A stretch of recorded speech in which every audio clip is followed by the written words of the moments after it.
ko man na ilal a za ka bawa mutum a karba ka man na ilal hairi magana nake so kai akan cin zaben nan da aka ce Ganduje wannan zabe ai ba ai zabe ba an ba za ta buge alai kamar kai ne ka sai gona ba a baka takarda ba to da kai da wannan sai gyada duk ɗaya ne bai abin nan bai bare bawanta ba duk ɗaya ne wallahi ka san gyada ba a tana bawanta ai aikin ba za ki ko za ta ciyu to haka ne zaben Ganduje yanzu kana tunanin ba za a ba shi la ilaha illa huwa kafintan nan billahi la ilaha illa huwa Ganduje kwarji ne a Kano Allah kwa domin wannan kafintan zai yawo wata ya inda yake so amma Ganduje ya zo mana ya wata ya gani a bayi mulki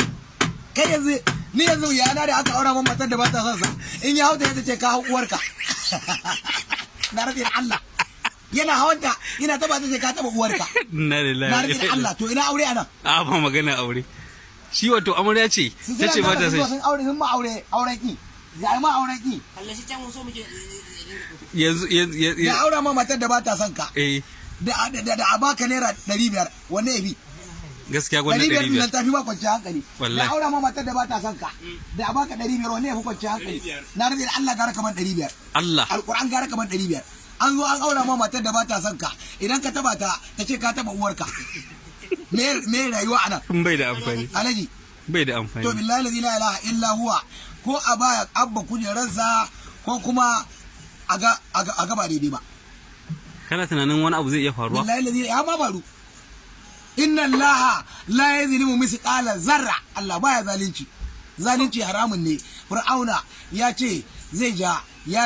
ya gama lafiya bai gama lafiya karuna ya ce zai ya gama lafiya lamarudu ya ce zai fada da Allah ya gama lafiya to abu hankali wanta ma'ana yanzu fadan da aka yi a Kano fada aka yi da Allah aka taba an yi wa Allah tsiya ba mutan gari ba mutane aka yi ba Allah aka yi wa